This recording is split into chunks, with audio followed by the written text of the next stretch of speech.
Hello and welcome to another episode of Beyond the To-Do List. I'm your host, Erik Fisher, and this is the show where I talk to the people behind the productivity. This week I'm excited to share with you a very interesting conversation I got to have with Shawn Askinosie. Shawn is the founder and CEO of Askinosie Chocolate, which is an award-winning craft chocolate factory, but he used to be a lawyer.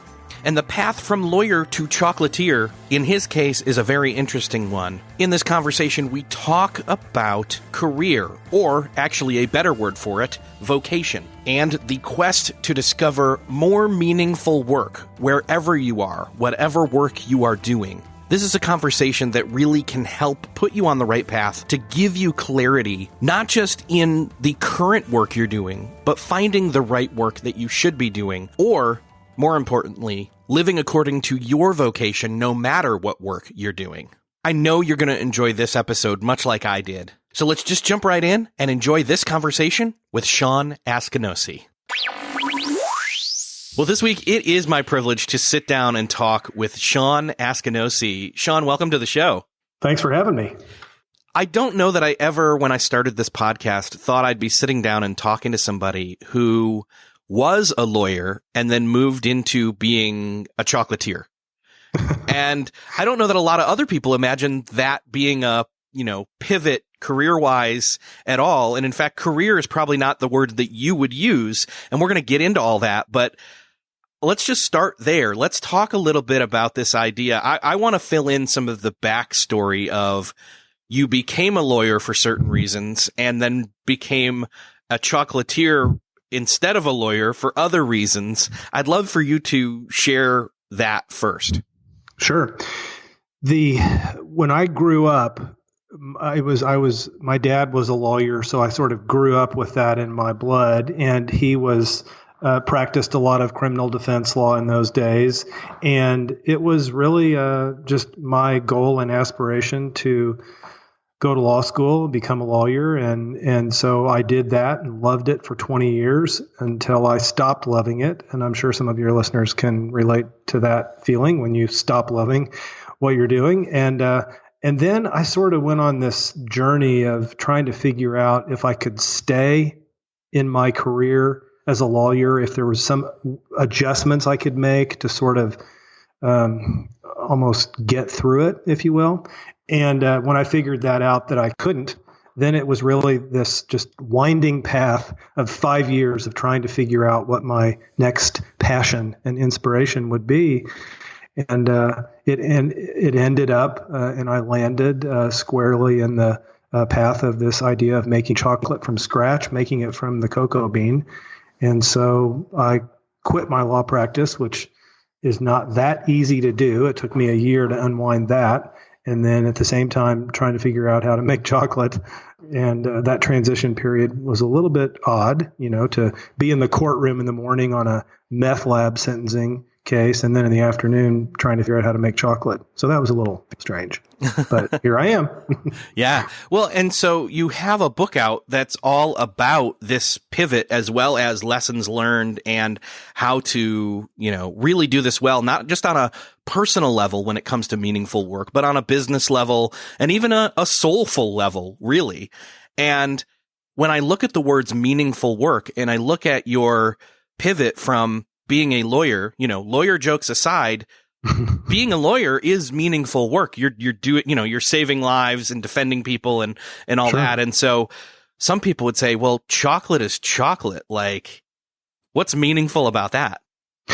Great question. And I really appreciate you mentioning that, and lawyer jokes aside, truly, many lawyers around the world do their work every day as meaningful work, and maybe it's just that one client that they're affecting and helping and achieving some kind of justice for, and that is absolutely meaningful work. And I think the question that you ask really raises the issue that the dignity of our day and how we spend the day and the fulfillment that we receive from it is not really dependent on the thing that we're doing or even the title of our job, but it really gets to the attitude that we have in sort of our own interior life and how we approach the daily tasks of our job, whatever it is, whether it's that of a line cook or an assembly line factory worker or a chocolate maker or a lawyer. And because you and I both know people who we see the work that they do and we think, gosh, that person surely must be fulfilled by the work that they're doing. And what a cool job this person has. But really, sometimes when we talk to them and they sort of open up to us, we find that that's not the case. And so we learn early on that it's really inside us to bring the dignity to the workday, I think. And so it's true for chocolate. I love that you're using that word dignity. And I think this kind of comes back to something that I'm not necessarily sure that you hint at as much, the shift or the difference between the perspectives and the approaches. But you use the word vocation a lot in the book, but you don't really use the word career. And I think there's a definite difference of opinion or approach there. Whereas, like, for example, vocation is the reason you're doing the thing, but career is just the job. So, for example, in the book, you say that your grandparents, their job was farming. Their career was farming, but their vocation was this much more meaningful approach. It was this growing and harvesting food to nourish people. And so even something as, quote, mundane to me or other people, to them, this was this high calling vocation, meaningful work. And they knew not just the what of it, but the why behind it. 45-year-old burned out lawyers find me. And so there are people who they're not satisfied or fulfilled in their daily life. And often there's this mistake of, well, what's my next job? What's the next thing that I'm supposed to do? And what ends up happening is sort of leapfrogging over the interior work that we need to do in our own lives in order to establish joy and fulfillment during the workday, no matter what it is that we're doing. And that's what it was for my grandparents. And I spent so many years traveling around the world and going to school and law school. And there were many years that I didn't have the kind of admiration and respect for my grandparents that I do today. They were not highly educated. They lived on the same farm for over 60 years. They didn't travel. Back in those days, I sort of viewed them as simple, and I regret that. I mean, it is one of the great regrets of my life. And now I see they're of course, they're deceased now, but I look at their lives, and I hold that model up as an example, an aspiration for my own life. That they worked with their hands, they made a living, they weren't rich, but they were able to find this joy in sharing with others, helping their neighbors, expressing kindness. And I would have never thought about that when I was in college. I mean, I thought they were, just simple people. And that was my mistake. Yeah. Well, and so they were simple, but in a good way. And you just didn't notice it at the time. It sounds like that's what you're saying. Yeah. That's what I'm saying. And so what this means is that what can happen is this struggle in our career. We'll call it a career. This struggle of, I don't like my job. I don't feel good during the day. I feel depressed or anxious, and I can't get out of this rut. And I think it's important to find someone to talk with, a mentor or a coach or someone who can sort of walk through these steps and determine, well, what is it? Why are you feeling this way?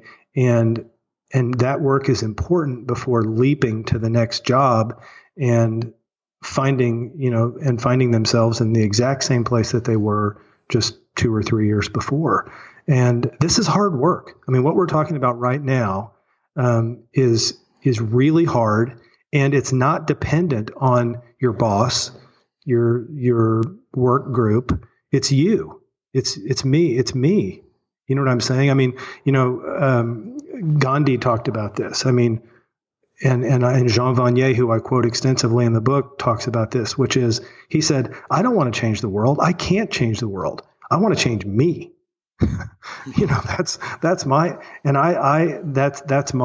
hope as well. I've given up long ago trying to change the world. I want to change me. I am a lifelong project. And so, and I want to work on that. That's what I want to do.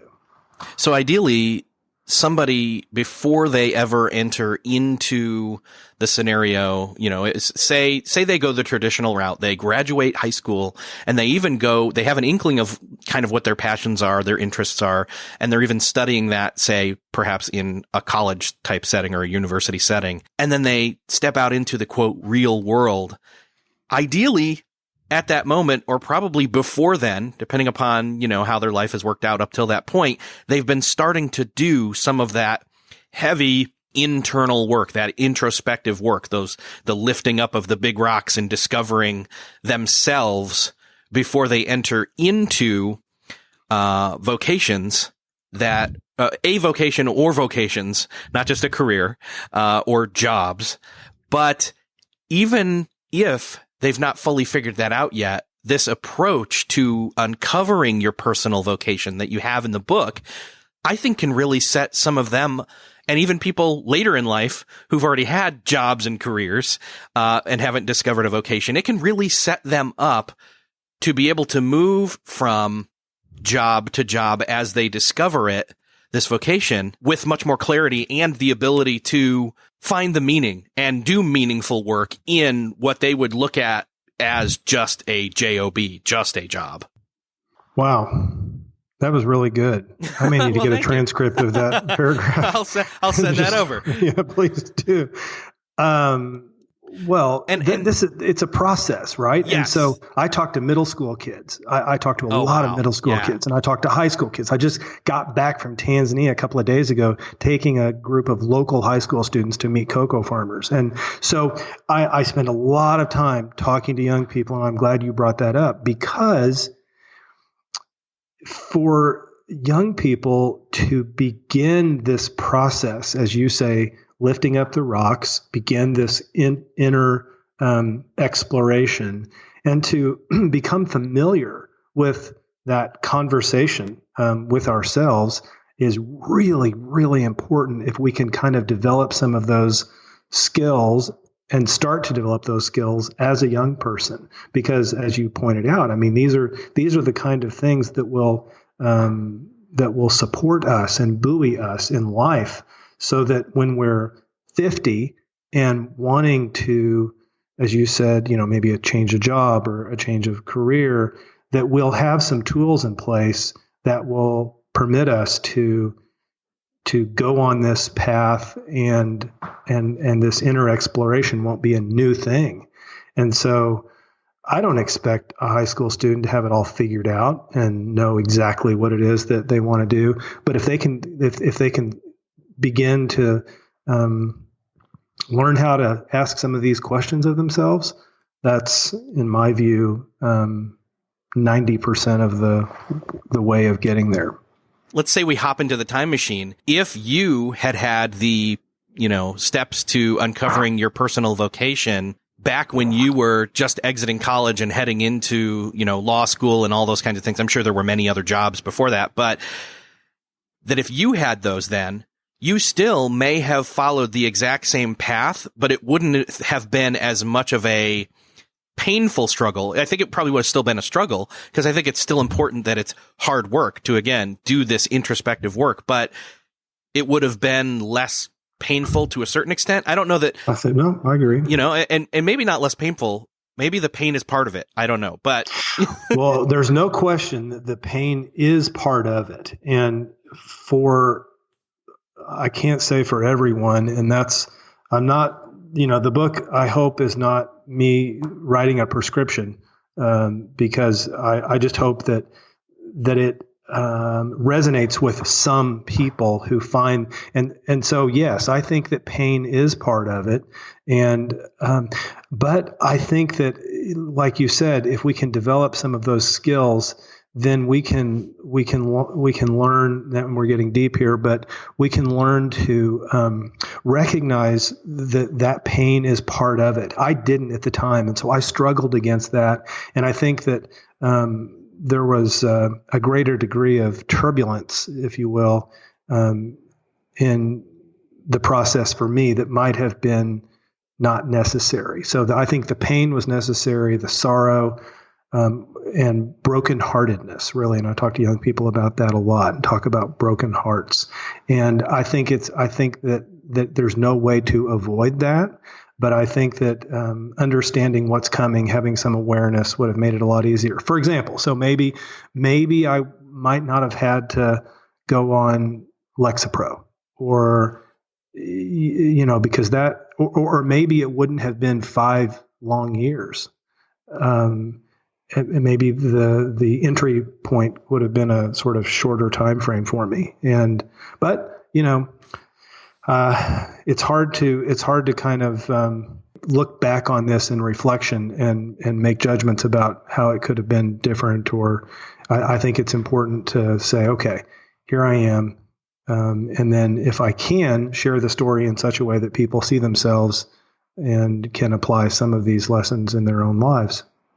Yeah. And so hence, again, the time machine doesn't exist. So what is what is. But what's great is, you went through this journey in order for us, the reader, and those that are listening, to start to figure out some of these steps. Let's talk Sure. about some of these steps. There's 6 steps. And by the way, I want to say this first. In this book, you've got the steps to uncover your personal vocation. But then what's great is later on in the book, you've got steps to uncover your business vocation. What would you say is the main difference between the two of those things? The main difference is, let's start at the end with the latter. And that is, if you're an entrepreneur, CEO, founder, and you are leading the group, then the difference between integrating your vocation, your personal vocation, and your business vocation is actually pretty easy. And there aren't a lot of differences. But when you aren't one of those things, so if you're maybe leading a work group, or you're part of a team, or you're a partner with other people, then the main difference is finding some consensus about what it is that is the driver and the pull and the calling of this work that is the vocation of the company, of the entity. That's it. But other than that, and so there are some exercises that I outline in the book for businesses and organizations to figure this out. What is their calling? But if you're the entrepreneur, founder, CEO like me, well, I'm finding what my personal vocation is, and then I look for ways to integrate that into my business, and this is important, to bring others along with me. In other words, can I get consensus from the group that I'm with, even though I'm the leader? I mean, I can't do all this by myself. I need to inspire others, and are they going to find this to be a meaningful business vocation for them too? And so that's, I think, maybe the main differences and similarities of what it is to have a vocation for you yourself and for your business. And so personal vocation would be, I would have one, you would have one, your quote employees would have one, but then your business would have one. And ideally your employees vocational, your employees vocation personal vocation, I should say, would align with your business vocation enough that they're on board with the businesses. A lot of people would almost switch the words out here and say mission statement, but I think that's almost limiting and more proclamation like, versus vocation's more of a, holistic or all encompassing, like it's more of a being word. I think it is. And I think that in some instances, the mission statement, as you say, as a proclamation, can be, I think it can be the same as a company's vocation. I remember talking with Ari Weinzweig at Zingerman's about this very thing when I was writing the book. And he indicated to me that, yeah, our vocation is our mission statement. Go read our mission statement. That's what it is. But as you say, the vocation is living it out. It's the day-to-day things that we're doing, and finding ways for our employees to be engaged in the mission and vocation of the company. And something that I'd like to mention that's important is not everyone has to have the same degree of buy-in. We're a small outfit here. I mean, we're only 16 people total, full-time in my little chocolate company. And not everybody is fully on board with every project that we work on. And I used to, in the early days, I would be very defensive about that and think, wait a minute, why are you not on board with this now? I like that. I think and I write about this, that I think it's important that we not have employees that are just all completely lockstep with all of our ideas and the thing that we see as the mission, because I think it sort of makes for a better product or service if there are sometimes competing views about the best way to execute the vocation of the company. And so I like that. And I look at it not as balance, but more as harmonizing these competing interests.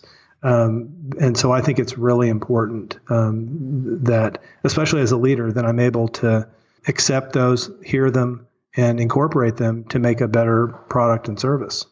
Well, I think then again, that's why it's good to have a business vocation that is thought out, processed and makes a lot of sense, that the business itself has that vocation. But then in your case, the 16 people each individually have their own personal vocation, because then they're bringing different, flavors, perspectives, goals, and they're then able to look at the execution of the singular business vocation through the lens of multiple personal vocations.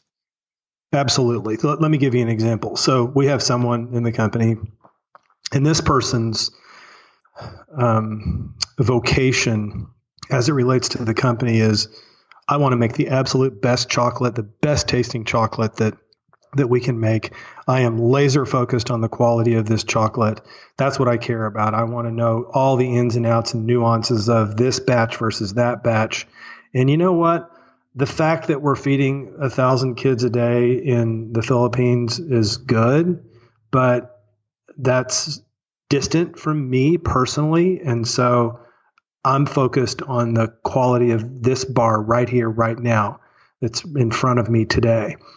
Well, another person in the company is focused not as much on the quality of the chocolate bar right here, right now, but is focused on, are we properly measuring the height and weight of these kids in the Philippines to know if our program is a success in helping alleviate malnutrition in this school? And what does that have to do with this chocolate bar? And so now I'm giving kind of extreme examples, but these are real life things that are going on all the time, swirling around in my little chocolate company.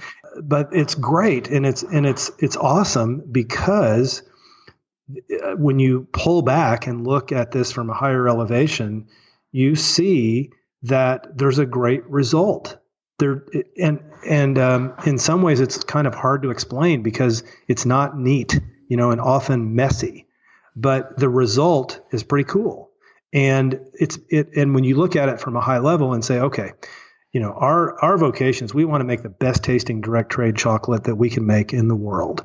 And that is supported by our vocation of working directly with farmers which is what I just got back from Tanzania. I've been working with these farmers for almost 10 years, and the same farmers. And we want to work directly with them. We want to have relationships with them. We want to share profits with them. We want to show them our financial statement in their language. And so all of this is not just because I want to have great cocoa beans from these farmers. It's for me as a leader of the company, I want to go and see these farmers and just experience it. I want to get to know them. I want to see the crops and what's happening here. Well, it's an expression of me honoring my grandparents that we talked about earlier in the show. And can I treat farmers around the world in a way that is honoring the way that my grandparents were with me? And so that's what I'm doing. So the vocation of making this great tasting chocolate is supported by working with farmers, which is also supported by working with students. That's another vocation of our company, working with young people here in Springfield, Missouri. And so all of these things, it's almost like a circle. So the work that we do with the farmers and the work we do with the students supports us being able to make great tasting chocolate. And we make great tasting chocolate because of the work with farmers and students. It's all, and so what I like to say is these vocational activities really are inseparable from each other. So what I'm saying is that if we weren't working directly with farmers and didn't have the chance to work with students, we wouldn't have the same product. You could give somebody our beans, our recipe, our sugar, tell them how to do it, and it wouldn't be the same chocolate bar. It just wouldn't. And so I find a lot of, what's the word? I'm gratified by this because I see it. And I see how it all kind of works together, even though it's messy. Kind of wabi-sabi, really. or melted chocolate. It's messy, but it tastes good. Yes, exactly. Yeah, right. You're getting at, I think, the answer. It's a long form answer, and it's hard to make a statement about, but telling the story and explaining this personal vocation and business vocation to them, then they can come back around and understand, oh, so now I can see why somebody would change over from being a lawyer to working in chocolate, or somebody else who maybe their personal vocation doesn't involve the words chocolate anywhere, but they definitely want to work with farmers, or they definitely want to work with high school kids or young kids, or they want to work with chocolate specifically. And you've got, so then of your 16 people, you've got these personal vocations in each of them that, because collectively they all work together, the business vocation is operating at this much higher, not just business level, but just, it's able to do things that even just saying, oh, we're a chocolate company, like, that's so limiting. You're so much more than just a chocolate company now. Well, we say around here, it's not about the chocolate, it's about the chocolate. And that's what you just said. I mean, essentially that's what we're saying. We're saying, well, yes, it's about the chocolate. I mean, man, we got to win every award that we can, and we need to be affirmed around the world that we're making great tasting chocolate and that it's a good deal, it's a good value, and it stands on its own as a great product. And we must focus on that with everything we have. And that's about the chocolate. But on the other hand, me taking 15 high school students to Tanzania to meet cocoa farmers, which is quite an undertaking for our little company, and I've been doing it for a long time, that's not about the chocolate. It's about giving these young people an opportunity at transformation to understand what it's like to receive radical hospitality from village farmers in a remote corner of Tanzania, and to experience their song and their dance and their food, and to have their senses completely engaged and come back different people. That is not about chocolate, but in another sense it is. And it's just, and I could say that for anyone's business, anybody's, but your business. It's not about the podcast. It is about the podcast. So when we talked before you hit record, you are trying to let people in on change in their life and finding ways to be more fulfilled in their life. Well, that is a noble endeavor. And on the other hand, you could just be interviewing people. You're trying to get sponsors, and it's really just about how the numbers, and it's really about how many downloads you've got, and that's really what it's about. But that isn't what it's about. It isn't. Otherwise, you wouldn't be as successful as you are. and well, no, I mean, I've looked at the list of guests, and I'm like, dang, I don't know what I'm doing in this list, but that's what I'm saying. We could say that about anything. We could say it about auto parts. That's why I want to encourage young people and old people. Hey, do you think that there's some open-heartedness and joy that you could squeeze out of your workday? And the answer is yes. Do you want it? I mean, do you want to feel that at work?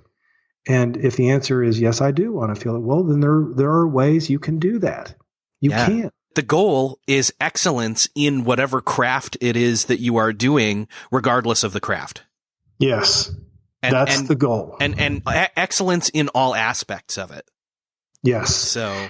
Yes. And what we find is as we pursue this excellence, we absolutely have the time and the energy to express compassion, kindness, mutuality, kinship, all of those things at the same time that we're pursuing excellence in all aspects. We can do that. I talk to so many entrepreneurs who say, hey, I want to profit share with farmers, or I want to do that kind of a thing. I want to direct trade, or I want to do more things in my neighborhood and quote, give back, but I need to wait until my NOI is better, I've got better cash flow, more employees, or I, have capital to undertake this next investment. But there's always a reason not to do this. But what you and I think are saying is that, these things go hand in hand, and we shouldn't wait. We shouldn't wait for something else to happen in our business in order to give ourselves permission to find ways to express compassion and kindness at work. And I mean, we just shouldn't. There's no reason to wait. And there's no reason to wait, because really, if you're already working on doing that, again, that introspective work of uncovering your personal vocation, then if you're already aware of that to even any extent, it's going to start to leak out of you uncontrollably anyway. So actually, let's go through these steps, like some of these steps for the personal one, for the personal vocation. So some of these stick out to me more than others. I know that, for example, jumping all the way down to the bottom at step 6, I think before steps 1 through 5 even come into play, I think thinking about step 6, which is discover the internal space where you can ponder your next steps with clarity. I think that internal space and allowing for that is going to make steps 1 through 5 actually easier to do. Yes, sir. That's exactly right. But what happens sometimes is, or at least what happened with me, is I built a successful career as a criminal defense lawyer, working so hard that I knew more than anyone else did in the courtroom. And the only way I did that was just by working harder. And so I believed that, well, I can find the next thing I'm going to do in my life. I'll just work it. I will research it. I will talk to people. And so I was so driven and motivated in my life that I couldn't ever I was forced into this step 6. I was forced into it. And I think there are a lot of people who can relate to what I'm saying. That is, I'm a driven person. I accomplish things. Maybe someone has done well academically, and they did that because they worked hard. And so therefore, surely finding my vocation is just another thing that I can work hard at. And it just doesn't work that way. It doesn't. So getting to step 6, you're right. If we could focus on this idea of creating internal space, I think that's the key to the other 5 steps. Absolutely. It's just that, like, take the first one, for instance, which is don't think that you're going to find this with endless research. I say you're not going to find it online. You're not going to find it in my book. That probably isn't great for book sales, but I mean, you know what? And I read Poe Bronson's book, What Should I Do with the Rest of My Life? He's a great writer. It's a great book, but I kept thinking at the end, there was going to be like a chapter written in invisible ink that was just for me, that said, Shawn, read this. This is what you're supposed to do with your, no, of course not. I mean, it doesn't happen like that. So if you're a doer like me, then please try to begin this practice of accomplishing this step 6 that we're talking about of creating internal space by backing away from the Google search box. Just back away from it, because you're not going to find the answer there. You're not going to do it. We've all got the Google search box basically in our pocket if we've got our smartphone with us at all times, which, is a whole other thing. Anyway. Yeah. I think that maybe makes it seem like it should be easier to be able to just jump in and say, oh, right, well, I kind of like doing this or I kind of like doing that. And it's not about what you kind of like doing or even what you have a passion for doing even. It's not about just a follow your dream scenario, because again, the road from lawyer to chocolate was not necessarily an easy path. You had to, but that's not to say that, for example, step 2 is actually inventorying your talents and your passions, and not only about you though, but where then does the world need those passions? And talents? Yes. And I think spending time journaling, writing, meditating, contemplating this step of seeing where those intersections are, the intersection of talent, passion, and needs of the world. Frederick Buechner, the theologian I quote in the book, the way he said it was that this is where our deep gladness meets the needs of the world. So, right, it's not just I feel like doing this thing. It's not. It's a reasonable and achievable thing based on your skill set, your passion, and where that intersects with the needs of the world. I think it's a great exercise. And I think if people are sort of stuck, that just sitting down and writing, just spending some time in the morning before your workday, just spend 10 minutes just writing about this step, I think is really, really helpful. You also talk about in step 3, beginning with your sorrow.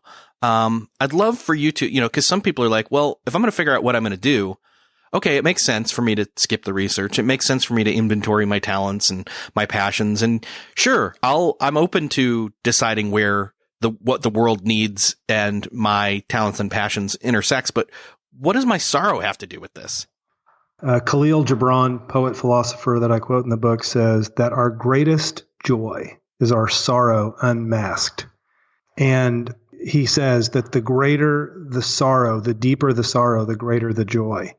And I believe this to be true. I didn't know about this at the time, but if I could ask people just ask one question about their vocation and how to spend some time locating it, I would ask them, where does it hurt?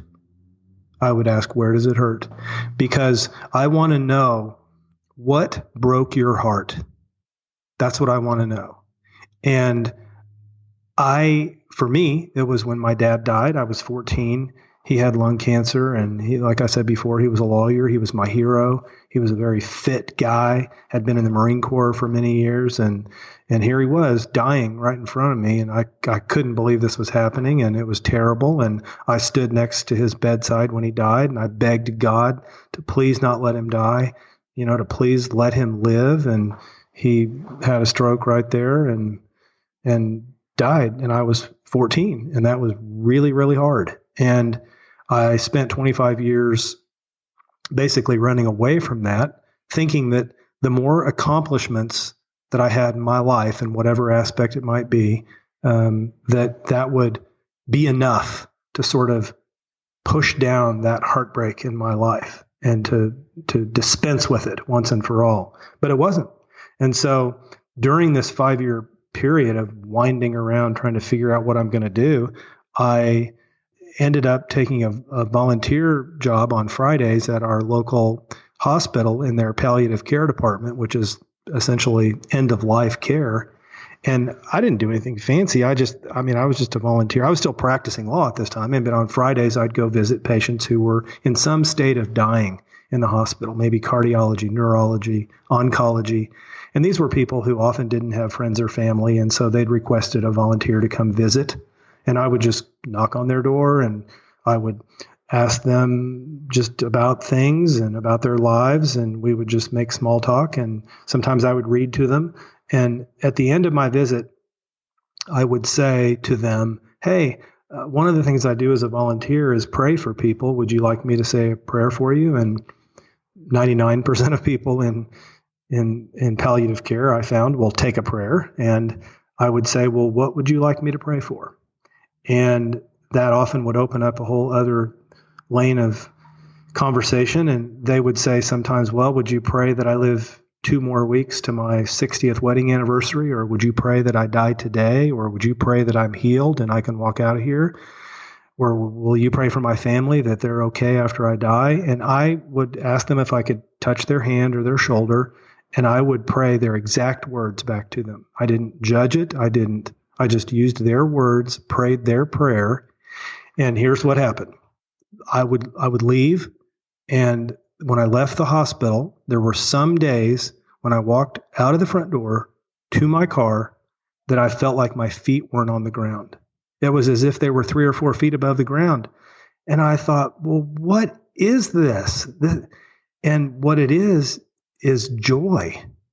I'm not saying, Erik, that I was levitating off. I'm saying it felt like that. And so people who are listening might think, wow, that is really morbid. Why would you get such joy when you're spending time with people who are dying? And the reason is because it was my greatest sorrow up to this point in my life. My father dying right in front of me for 2 years in pain, cancer pain. And so to then turn that around and be of some service of kindness just for a minute. No, not even a minute. It was measured in seconds, where I actually thought about someone besides me. And oh boy, I need to find my next job. I need to find my career, my vocation. What am I going to do? And I'm getting depressed about it, getting anxious about it. All about me, me, me. Well, for a second, I thought about someone else. And this is what I'm talking about. This is what I'm saying when I say, if I could just ask one question of people, I would say, what broke your heart? What is breaking your heart? And let's talk about that. And if there's a way that you can serve someone who needs you, then there's a path to this step that we talked about at first, this step 6 of discovering internal space. So that's what happened. I didn't even know what was going on at the time. So while I'm doing this work of just for a second thinking about somebody else, that created internal space in me to be able to think about what I was called to do next in my life. And so I know for some, it may be confusing, and they may think, well, wait, why didn't you just be a hospital chaplain?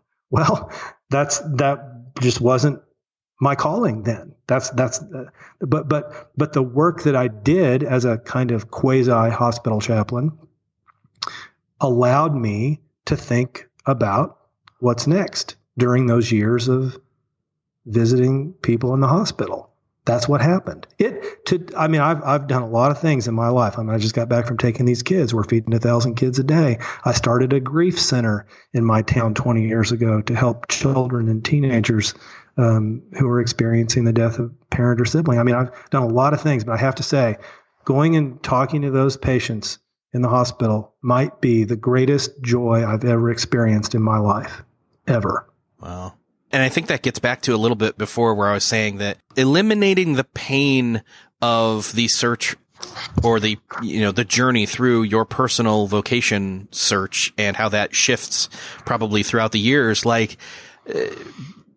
especially on how it plays out. Your personal vocation may actually always stay the same, right? But it may take different forms in different seasons of life. But the discovery and the pain that might be associated with that may not necessarily be a bad thing. That pain goes hand in hand with that quote that you were talking about. It does. And the pain is, as I said, maybe we can become, we can accept it better. We can accept it with a greater sense of peacefulness, perhaps. And as I said, maybe there won't be as much turbulence, but there's no avoiding it. I mean, we are not born into this world to live here without pain. And, you know, Joseph Campbell says we're called to joyfully participate in the sorrows of the world. And so I use this step of sorrow and brokenheartedness to say, this is a place that I can return to frequently. So when we talked a moment ago, and I was saying about the hospital work that I did, this is not this thing that we're talking about, sorrow, and how it assists us in our daily life is not a destination. It's a process. And like you were saying, it can be with us in other seasons of life and manifest itself in different ways at different times in our life. So, for example, for me, I talk about in the book the idea of discovering our true self, which is not Thomas Merton talked about that. And well, one of the ways in which we do that is through this Campbell quote that I just said of joyfully participating in the sorrows of the world. And Gandhi said, you know, if you want to find yourself, lose yourself in the service of others. So if we can find a practice and a discipline of being in a path where we will encounter sorrow, maybe in ourselves, maybe in others, then it's going to be I think, the most likely place in which we will discover our true selves. And we can do it at work. We might as well. I mean, We're here a lot. We might as well do that. Yes. That is, I mean, I guess that's one of the reasons, honestly, that's one of the reasons behind why I do this podcast is we spend so much time connected with what we always commonly think of as our career. And again, changing that word in our heads internally to vocation and really discovering what that means to us personally, because we're going to spend so much time in our lives involved with whatever it is that work is that we are doing, and it should be meaningful work. So, Shawn, it's been awesome talking with you. This is great. We didn't even go through all the steps of the personal vocation. There's also the steps of the business vocation. There's even more cool stuff that digs even deeper into, say, the rule of life and rhythms and routines and solitude, which all mixes all together. The book is great. I love it. Oh, thank you. I want to point people to where they can get it. Is there any kind of specific or special place, or just anywhere books are sold? Or anywhere books are sold, online, of course, and or you can come by my little chocolate factory in Springfield, Missouri, and I'll sign a copy for you. Well, I found out that you're only about 8 hours from me, so I'm in Indiana, cool. So not too far away. And but I'll link up to the book in the show notes. Okay. What's the site for everybody to go buy your chocolate? More importantly, yes, Askinosie.com, Askinosie.com, and we ship even in the heat of the summer. So nice. We'd love to see you. Great. Shawn, thank you so much. This has been awesome. Thank you, Erik. I really, really appreciate this chance.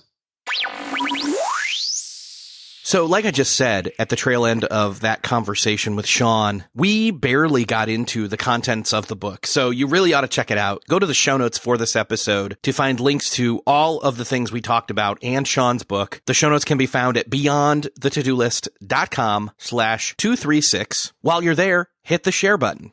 Share this episode with somebody that you know is having a vocation crisis or needs to hear more about finding the right, meaningful work in their life. Just hit share over at the show notes again at beyondthetodolist.com/236 and share this episode with them.